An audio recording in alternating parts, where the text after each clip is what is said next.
अस्सलाम वालेकुम जी, मेरा नाम मेहताब अहमद है, डायरेक्टर एस्क्रो फार्म्स। और आज हम अपनी एस्क्रो फार्म की साइट पे मौजूद हैं और आज बहुत खुशी हुई बनु मुख्तार से अब्दुर्रहमान हमें आज विज़िट किया उन्होंने और अप्रिशिएट भी किया। और एक जो इनके फॉर्म की और हमारे फॉर्म की म्यूचुअल चीज़ है वो ये है कि इरफान नवाज़ साहब दोनों फॉर्म्स पे कंसल्टेंसी दे रहे हैं और हम इनकी गाइडेंस में जो है ना क्रॉप्स को मैनेज कर रहे हैं।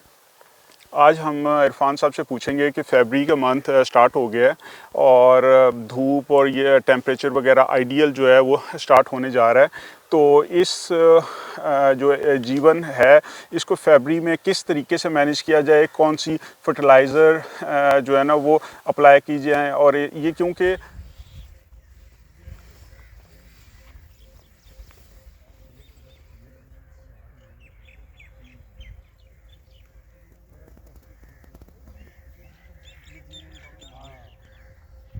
तो फरवरी के मंथ में इसकी केयर के लिए की पॉइंट्स क्या हैं और फर्टिलाइज़र्स कौन सी हैं जो कि अप्लाई करके हम बेस्ट रिजल्ट्स ले सकते हैं। Thank you very much Mehtab साहब। आज हम मौजूद हैं पाकिस्तान के सबसे बड़े जीवन गार्लिक के फार्म के ऊपर, एस्ग्रो फार्म पे। और इस वक्त क्रॉप 110 दिन की हो चुकी है और 110 दिन से लेकर 150 दिन ये फसल का ये वो दौरानिया होता है जो कि आपकी पैदावार को डिटरमिन करता है कि आपकी फसल से कितनी पैदावार आप ले सकते हैं। और इसी स्टेज के ऊपर आपकी अगर सही टाइम के ऊपर फर्टिलाइज़र्स, जिसमें फास्फोरस की फर्टिलाइज़र होती है, आपको 120 दिनों तक मुकम्मल करना होता है। और इसके साथ नाइट्रोजन हमारी 70% मुकम्मल हो जानी चाहिए 120 दिन तक। और उसके बाद जो अगले हमारे पास कुछ 40-50 दिन होते हैं उसके अंदर हमारी 30% थोड़ी थोड़ी करके हम उसको अप्लाई करते हैं।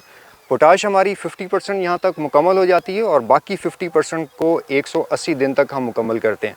तो 180 दिन तक फसल के ऊपर सारी हमारी जितनी खादें हैं वो मुकम्मल कर लेते हैं और 180 दिन से लेकर फर्दर जो हमारा टाइम होता है उसके अंदर क्रॉप जो है वो मैच्योरिटी की स्टेज की तरफ जाती है और 200 दिन तक क्रॉप मैच्योर होती है। और 200 दिन से लेकर 225 दिन तक क्रॉप जो है राइपनिंग स्टेज के ऊपर होती है। इसके लीव्स ड्राई हो रहे होते हैं और उस वक्त 225 दिन के ऊपर जब क्रॉप पहुंचती है तो फिर हम इसको हार्वेस्ट करते हैं।